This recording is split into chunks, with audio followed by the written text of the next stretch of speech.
الحمد لله نحمده ونستعينه ونستغفره ونعوذ بالله من شرور أنفسنا ومن سيئات أعمالنا من يهده الله فلا مضل له ومن يضلله فلا هادي له وأشهد أن لا إله إلا الله وحده لا شريك له وأشهد أن محمدا عبده ورسوله أما بعد فإن خير الحديث كتاب الله وخير الهدي هدي محمد صلى الله عليه وسلم وشر الأمور محدثاتها وكل محدثة بدعة وكل بدعة ضلالة وكل ضلالة في النار.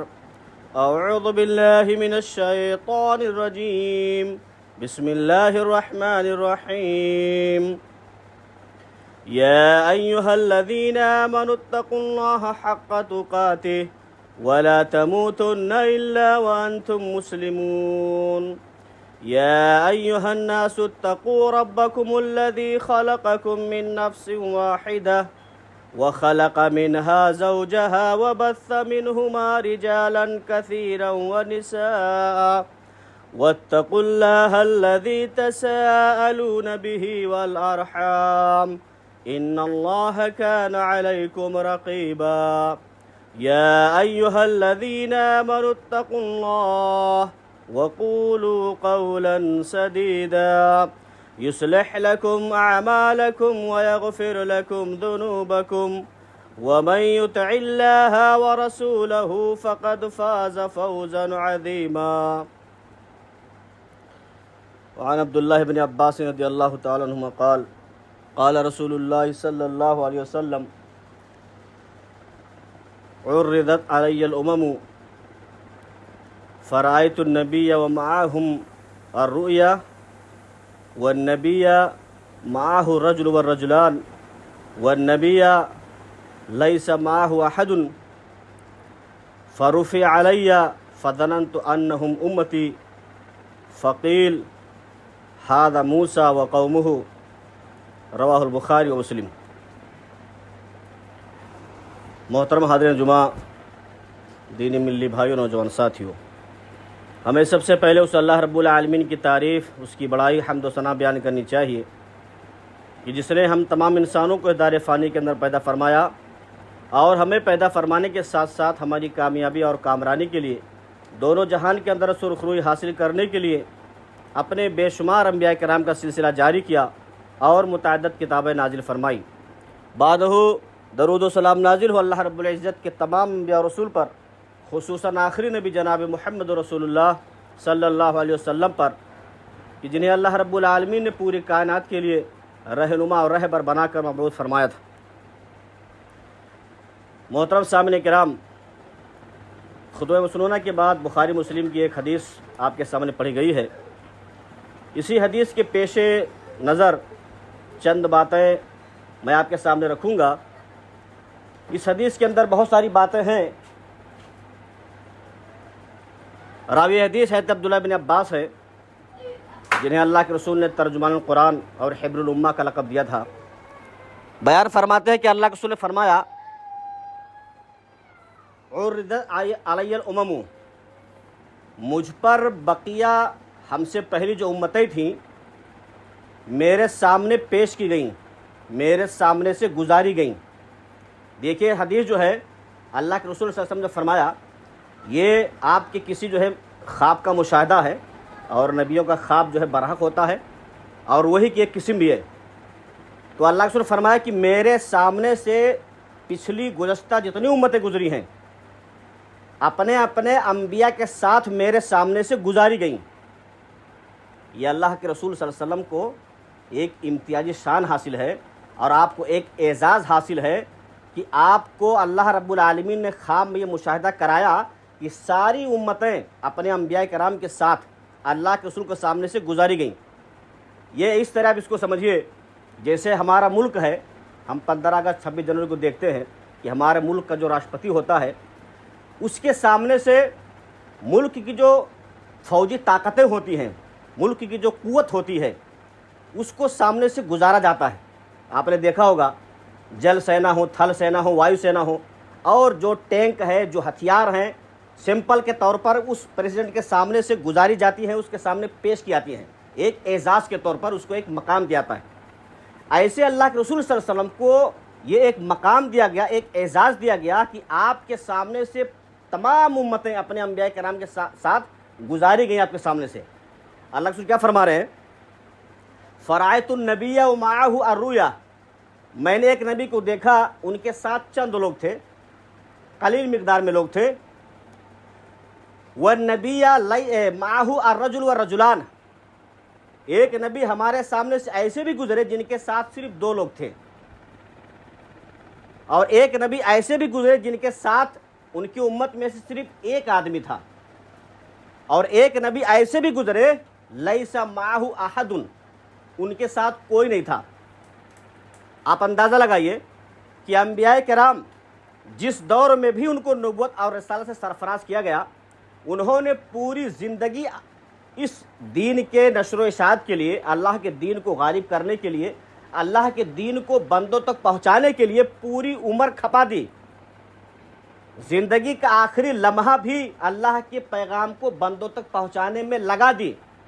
اس کے باوجود حالت یہ ہے کہ کسی کے پاس تھوڑی سی امت، کسی کے پاس 2 آدمی، کسی کے ساتھ 1 آدمی، کسی کے ساتھ کوئی نہیں۔ ایسے بھی نبی دنیا کے اندر گزرے ہیں کہ جنہوں نے پوری زندگی امت کو جو ہے اللہ کا پیغام پہنچانے میں لگا دیا، لیکن ایک بھی آدمی ان پر ایمان نہیں لایا۔ اس سے آپ کو معلوم ہوتا ہے کہ اللہ رب العالمین آپ کی دعوت اور اس دعوت کے اندر جو خلوص، جو جذبہ اور جو مخلصانہ آپ کا تگ و دو ہے، کوشش ہے، اس کو دیکھتا ہے، آپ کے رزلٹ کو نہیں دیکھتا۔ اللہ رب العالمین کبھی بھی کسی دائی اور مبلغ کے رزلٹ کو نہیں دیکھتا ہے کہ آپ کی محنت سے کتنے لوگ اسلام لائے، آپ کی محنت سے کتنے لوگ جو ہے راہ راست پر آ گئے۔ اللہ رب العالمین کو رزلٹ کی نہیں پڑی ہے، رزلٹ کی کوئی پرواہ نہیں ہے۔ اللہ تعالیٰ آپ کی محنت کو، آپ کی لگن اور آپ کے جذبے کو دیکھتا ہے، اس جذبے اور محنت کے بنیاد پر وہ آپ کو جو ہے فضیلت سے نوازتا ہے اور ثواب سے نوازتا ہے۔ دیکھیے حضرت نوح علیہ السلام کے بارے میں آپ نے سنا ہے، 950 سال تک انہوں نے اس دین کو، یعنی اللہ کے دین کو لوگوں تک پہنچانے کے لیے، لوگوں کو صحیح راستے پر لانے کے لیے 950 سال کا وقفہ لگا دیا۔ لیکن قرآن کیا کہتا ہے؟ وما آمن منہم الا قلیل، ان پر ایمان لانے والے چند ہی لوگ تھے۔ مفسرین کرام نے اس آیت کے تفسیر میں لکھا ہے کہ نوح علیہ السلام پر ایمان لانے والے لوگوں کی تعداد صرف 83 تھی، 80 اور 3۔ سوچئے کہ 950 سال تک انہوں نے امت کو جو ہے اللہ کا پیغام پہنچایا، دین کی تبلیغ کرتے رہے، لیکن 950 سال میں ایمان لانے والوں کی تعداد صرف 83۔ اس کے باوجود اللہ رب العالمین نے حضرت نوح علیہ السلام کو اولو العزم من الرسل سے خطاب کیا۔ آپ کو معلوم ہونا چاہیے کہ انبیاء کرام جو کم و بیش 1,24,000 گزرے، ان میں 5 نبیوں کو اللہ رب العالمین نے اولو العزم رسول کہا ہے، اولو العزم نبی۔ ان میں حضرت نوح علیہ السلام، حضرت ابراہیم علیہ السلام، حضرت موسیٰ علیہ السلام، حضرت عیسیٰ علیہ السلام اور اللہ کے رسول صلی اللہ علیہ وسلم۔ یہ 5 انبیاء ایسے ہیں جنہیں اللہ رب العالمین نے اولو العزم رسول کہا ہے۔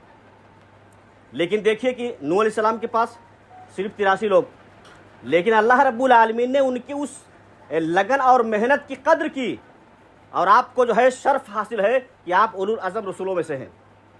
تو اس حدیث کے اندر آپ نے دیکھا کہ اللہ کے رسول صلی اللہ علیہ وسلم نے اپنا ایک خواب بیان کیا ہے، اور آپ کے سامنے سے امتیں گزاری جا رہی ہیں۔ آگے حدیث کا کیا الفاظ ہیں؟ فرفعت علیہ فاذا سواد عظیم، پھر اچانک ایک بڑی تعداد میں لوگ ہمارے سامنے سے گزرے۔ فظننت انہم امتی، مجھے خیال ہوا، مجھے ایسا لگا یہ میری امت ہے۔ فقیل، تو ہم سے کہا گیا، انہ موسیٰ وقومہ، یہ موسیٰ علیہ السلام اور ان کی قوم بنو اسرائیل ہے۔ وہ گزر گئے۔ عام نبیوں کے مقابلے میں، دوسرے نبیوں کے مقابلے میں موسیٰ علیہ السلام کی امتیوں کی تعداد بہت زیادہ ہے۔ اس کے بعد اللہ فرما رہے ہیں کہ مجھ سے کہا گیا، انظر الی الافق، اس کنارے پر دیکھیے، فاذا سواد عظیم، میں نے دیکھا تو اس کنارے پر ایک لمبی تعداد، ایک جمع غفیر ہے لوگوں کی۔ وقال انظر الی الافق الاخر، اس دوسرے کنارے پر دیکھیے، فَإِذَا سَوَادٌ عَظِيمٌ، میں نے دوسرے کنارے کی طرف دیکھا تو وہاں بھی میں نے دیکھا کہ لوگوں کا ٹھاٹھے مارتا ہوا سمندر ہے، یعنی اس کنارے سے اس کنارے تک لوگوں کا ٹھاٹھے مارتا ہوا سمندر، ایک جم غفیر، ایک بہت بڑی تعداد ہے لوگوں کی۔ تو مجھ سے کہا گیا ہذا امتی، یہ آپ کی امت ہے۔ تو اللہ کے رسول کو یہ شرف حاصل ہے کہ جتنے انبیاء کرام گزرے ہیں سب سے زیادہ تعداد اللہ کے رسول کی امتیوں کی ہوگی، یہ بھی آپ کو ایک شرف ہے، حاصل ہے، ایک مقام حاصل ہے۔ اسی لیے ایک حدیث نے آپ نے بارہا سنا ہوگا، اللہ کے رسول کا فرمان ہے تزودوا الودود الولود فإنی مکاثر بکم الامم، کہ لوگوں زیادہ بچے پیدا کرنے والی، توالد اور محبت کرنے والی عورتوں سے شادی کرو، کل قیامت کے دن میں دوسرے انبیاء کرام پر تمہاری کثرت تعداد پر فخر کروں گا۔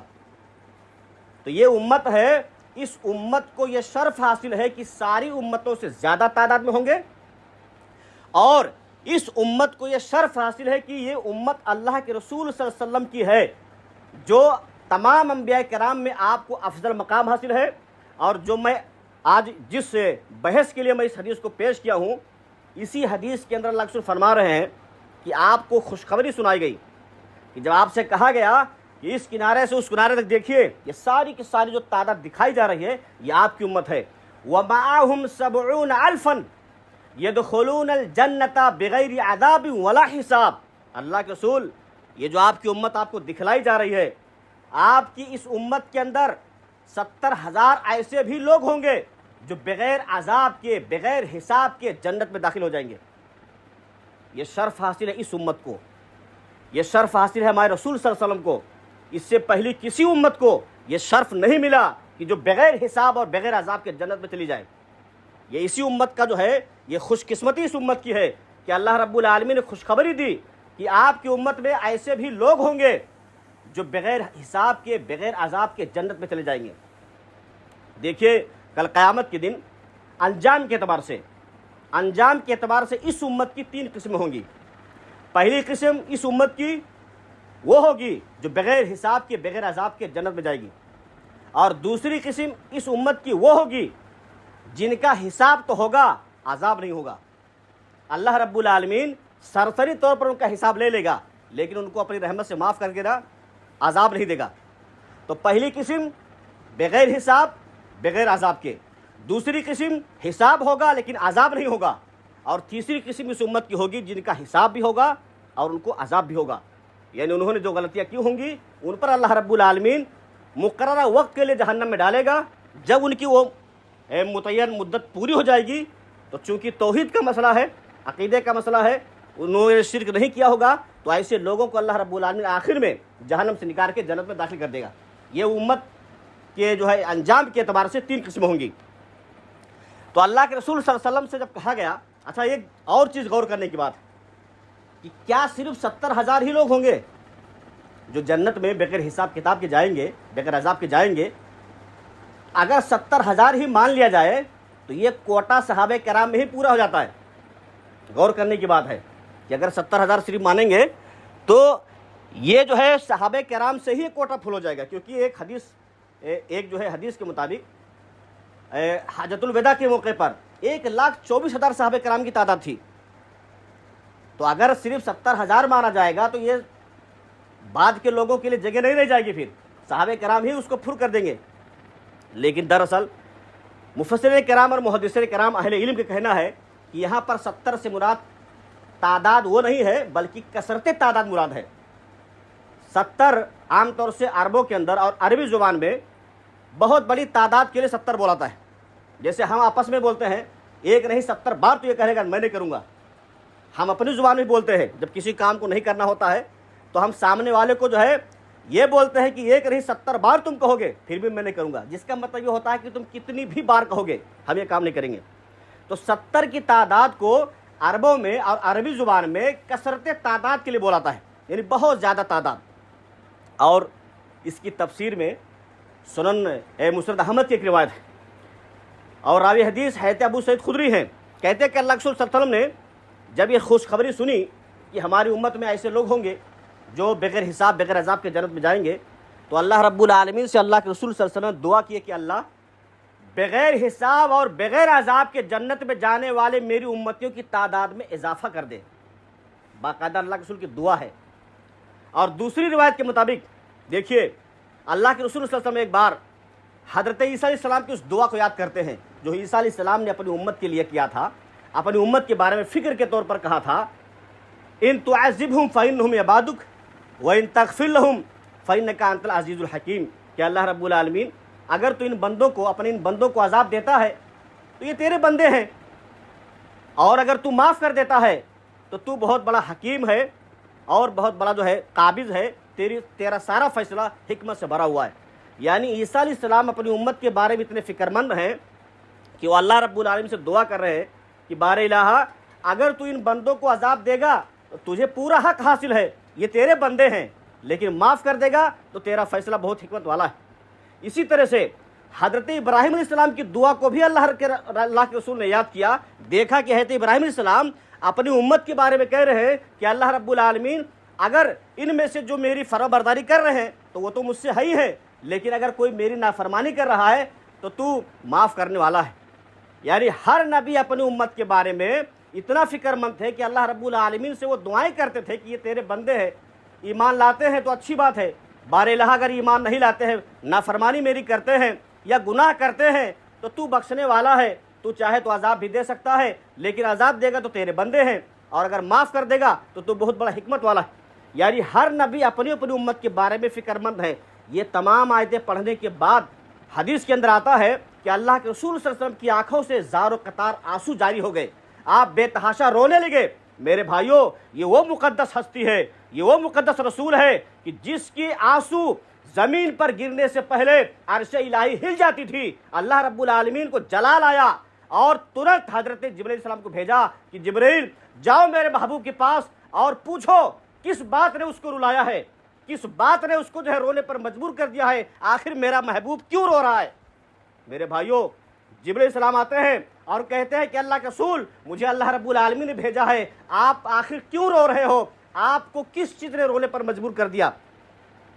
تو اللہ کے رسول فرماتے ہیں کہ جبرائیل ہم سے پہلے جتنے انبیاء کرام آئے سارے لوگوں نے اپنی امت کی فکر کی ہے، اپنی امت کے بارے میں بہت فکر مند تھے، میں ان انبیاء کرام سے زیادہ اپنی امت کے بارے میں فکر مند ہوں۔ میری امت کا کیا ہوگا کل قیامت کے دن، میری امت کا کیا حشر ہوگا، میری امت کا کیا انجام ہوگا، اسی فکر نے اور اسی چیز نے مجھے رونے پر مجبور کر دیا ہے کہ میری امت کا کیا ہوگا۔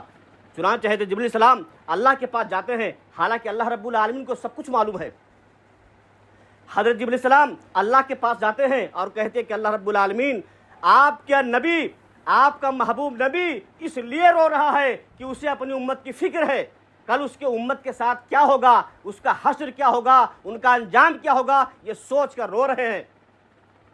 اللہ رب العالمین نے حضرت جبرائیل سے کہا کہ جبرائیل جاؤ میرے محبوب کو خوشخبری سنا دو، یہ پیغام پہنچا دو کہ قیامت کے دن اللہ رب العالمین تمہاری امت کے ساتھ ایسا سلوک کرے گا جس سے آپ خوش ہو جاؤ گے۔ میرے بھائیوں، یہ وہ امت ہے جس کی فضیلت ہے، جو تمام بقیہ دنیا کی تمام امتوں پر اس امت کی فضیلت ہے۔ جن لوگوں نے بھی اللہ اس کے رسول پر ایمان لائے اور زندگی میں کسی وقت بھی انہوں نے شرک نہیں کیا، وہ اس امت کی فضیلت میں شامل ہیں اور خوش نصیب امت میں سے ہیں۔ اچھا، یہ بحث چل رہی تھی اللہ کے رسول صلی اللہ علیہ وسلم صحابہ کرام کے سامنے بیان کر کے کہ یہ لوگ جو ہے بغیر حساب اور بغیر عذاب کے جنت میں جائیں گے۔ یہ حدیث بیان کر کے اللہ کے رسول صلی اللہ علیہ وسلم اپنے حجر مبارکہ میں چلے گئے۔ اب صحابہ کرام آپس میں بحث کرنے لگے کہ آخر وہ کون خوش نصیب لوگ ہیں جو بغیر عذاب کے، بغیر حساب کے جنت میں جائیں گے۔ تو کچھ لوگوں نے کہا کہ ایسا لگتا ہے کہ وہ لوگ ہیں جنہوں نے آپ کا صحبت اختیار کیا، آپ کا زمانہ پایا، آپ کی صحبت اختیار کی، یعنی صحابہ کرام۔ تو کچھ لوگوں نے کہا کہ نہیں، ایسا لگتا ہے کہ یہ وہ لوگ ہوں گے جو مسلمان گھروں میں پیدا ہوئے اور زندگی میں کبھی بھی انہوں نے شرک نہیں کیا، شاید یہ لوگ جو ہے بغیر عذاب اور بغیر حساب کے جنت میں جائیں گے۔ یہ بحث چل رہی تھی کہ اللہ کے رسول آ گئے اور آپ نے پوچھا کہ کس چیز پر آپ لوگ بحث کر رہے ہو؟ تو صحابہ کرام نے کہا اللہ کے رسول آپ نے فرمایا تھا کہ کچھ لوگ ایسے ہوں گے جو بغیر حساب کے، بغیر عذاب کے جنت میں جائیں گے، آخر ان لوگوں کی نشانیاں کیا ہے، وہ کون لوگ ہوں گے، ان کے صفات کیا ہیں؟